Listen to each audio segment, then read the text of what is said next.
Halo, nama saya Bambang. Halo, nama saya Lala.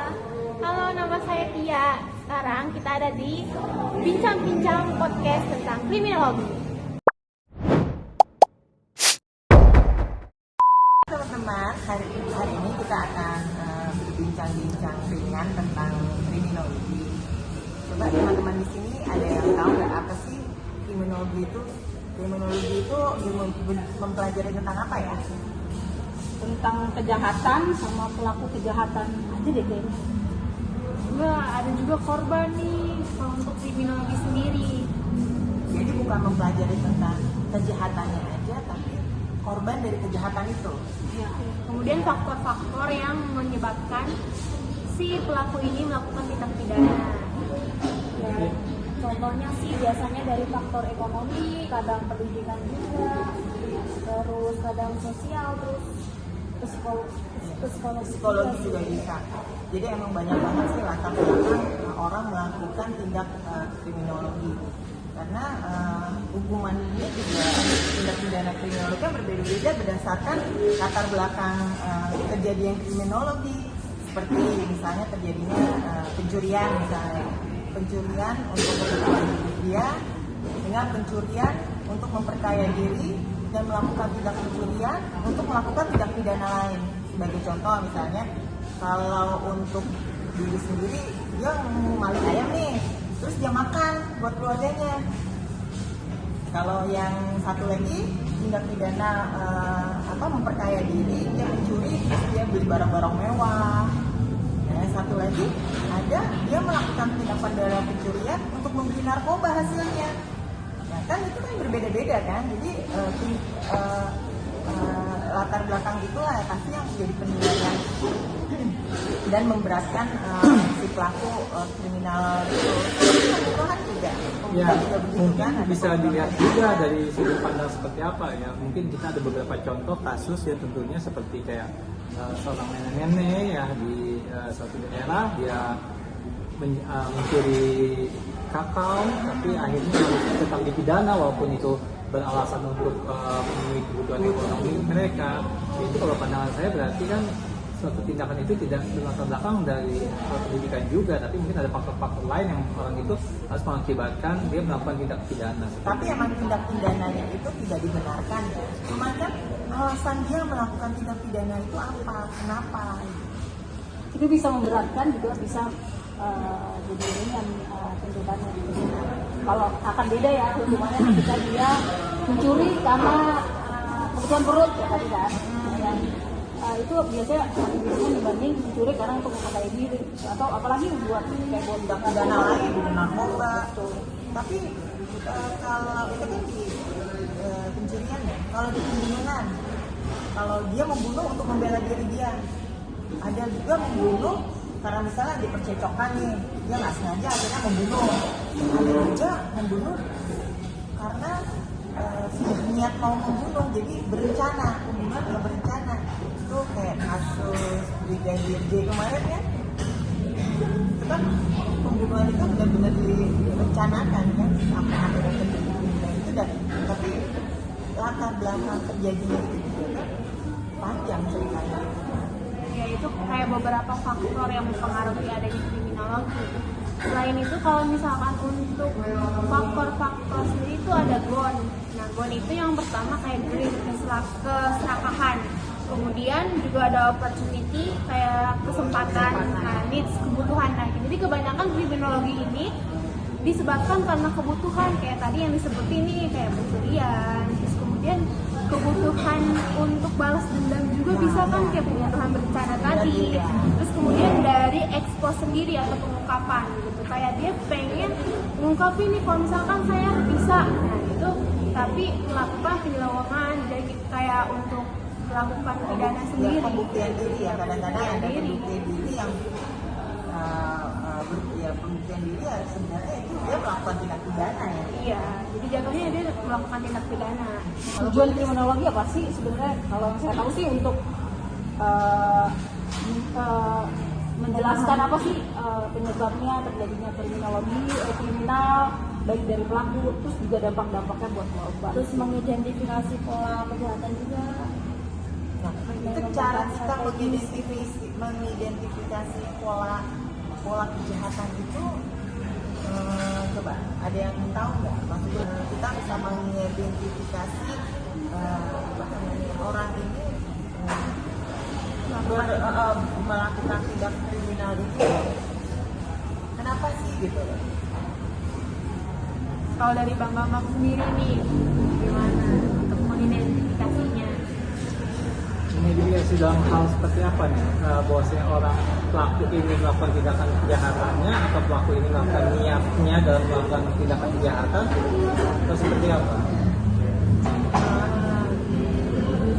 Kan tadi kan kalau kriminologi itu kan bahwasanya kejahatan itu tidak serta-merta terjadi suatu kejahatan kalau belum tidak ada suatu niat ataupun keterpaksaan kan seperti itu.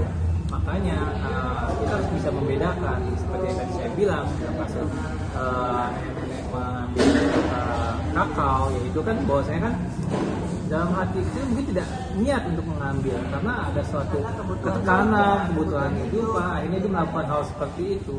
Walaupun vonisnya tetap dilakukan bersalah, tetapi hakim akhirnya memvonis untuk semua isi pengadilan itu memberi sumbangan seperti itu.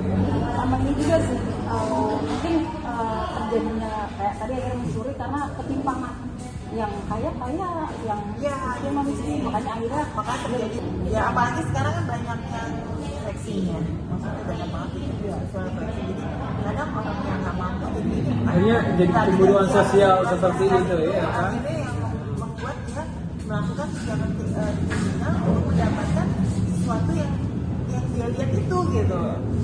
Karena tidak kemampuan dia dan keterbatasan dia, jadi akhirnya pakai cara-cara yang nggak baik. Kita timbullah perbuatan kriminal. Ini selain melihat pelaku juga mungkin melihat apalagi Bu Lilis? Dampaknya juga sih, dampak dari buat korban sama ke masyarakat juga sebenarnya. Saya kan kayak ada kasus-kasus kayak korupsi kan dampaknya bisa ke masyarakat. Pun kalaupun pembunuhan dampaknya ke keluarga korban, ke masyarakat juga. Selain melihat pelaku, kita harus melihat korban. Nah itu kayak paling bidang-bidang dari kriminologi sendiri ya, yang melihat dari peran si korban itu ada di bidang viktimologi.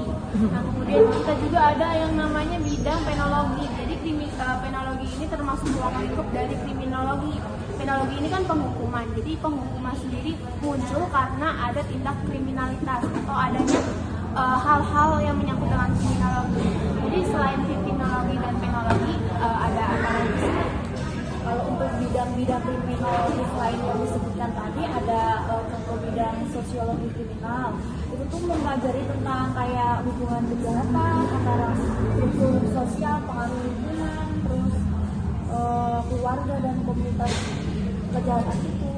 Terus ada lagi kayak kriminalistik, itu berfokus pada analisis kejahatannya seperti forensik, terus untuk membantu investigasi di pengadilan. Banyak bidang-bidang yang ada di kriminologi sendiri.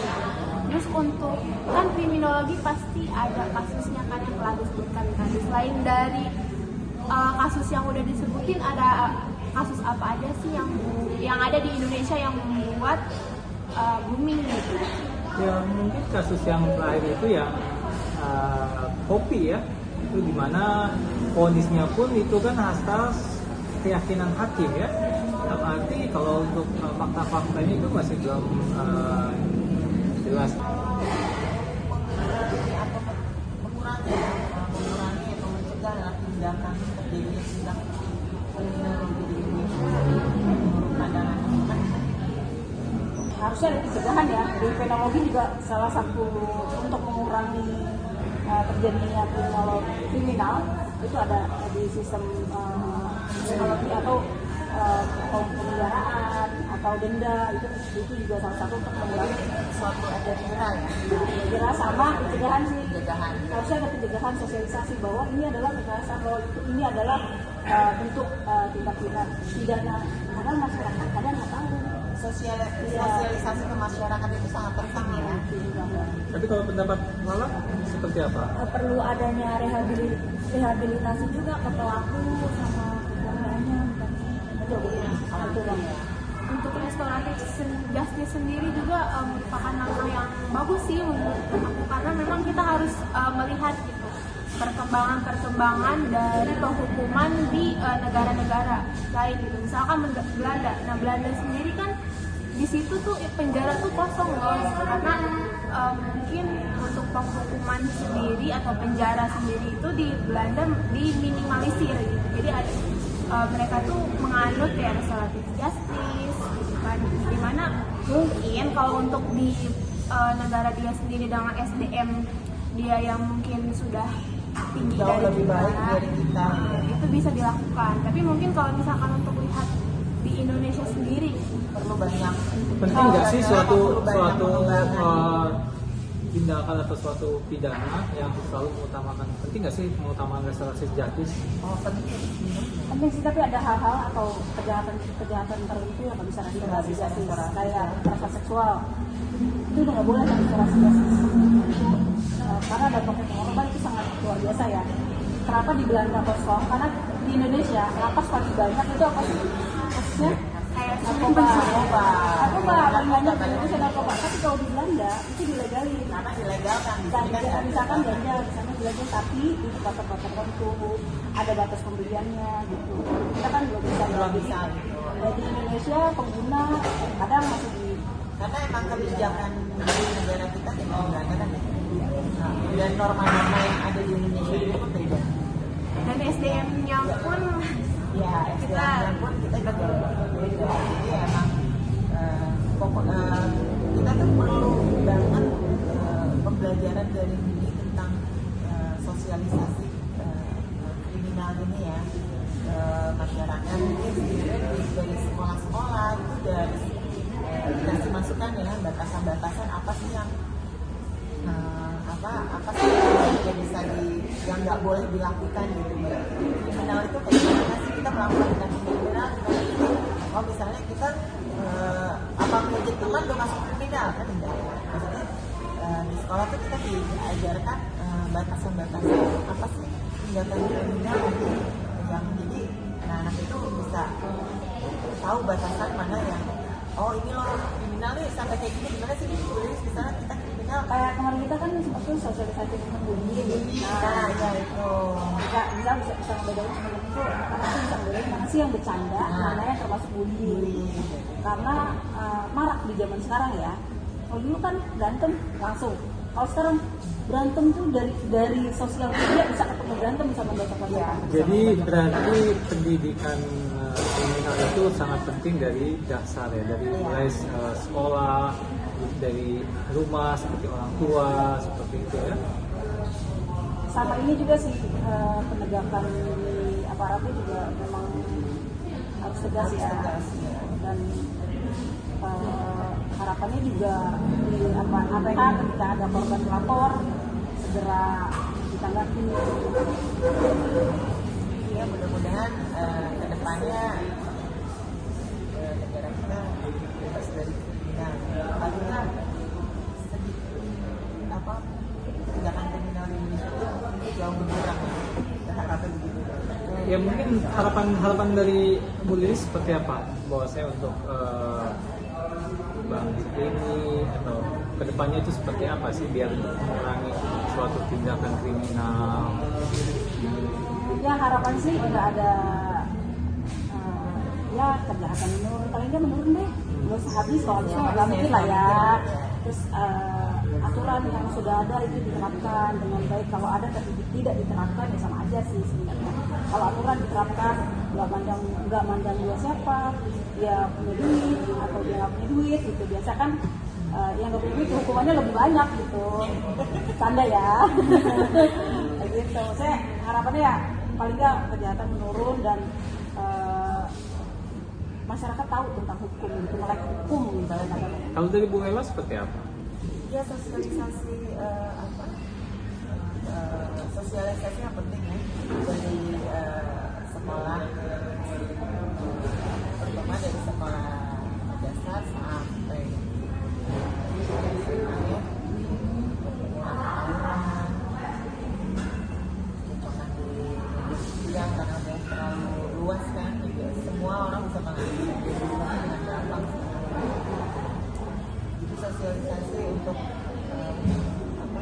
harus tahu juga hukuman-hukuman apa sih yang akan kita dapatkan kalau kita melakukan tindak kriminal. Kalau pendapat kamu kok seperti apa, Pak? Ya intinya kalau kriminologi itu emang harus dipelajari sih, karena itu memang sangat penting ya, seperti apa kata Bu Lilis, untuk mengurangi tingkat angka kejahatan itu aja, karena kan namanya anak-anak kan belum terlalu tahu ya untuk membedakan positif negatif, ya perlu diajarkan dari sekolah dasar itu. Intinya sih dari diri sendiri ya, dari diri mulai dulu dari diri sendiri kita harus bisa tahu apa yang memang ini negatif, apa yang positif. Kemudian nanti kita munculin lagi ke keluarga. Jadi kita harus bisa memberikan pemahaman nih ke keluarga kita gitu tentang kriminalitas sendiri. Terus kemudian baru keluar ke lingkungan, ke ruang lingkup. Mungkin dari RT atau RW dulu. Nah baru nanti sosialisasi ke masyarakat, gitu kan. Karena dari mungkin dilihatnya sih sepele gitu ya, harus dari diri sendiri atau keluarga dulu, tapi dampaknya kan besar dari kita, pasti bakalan berdampak juga besar ke orang lain gitu.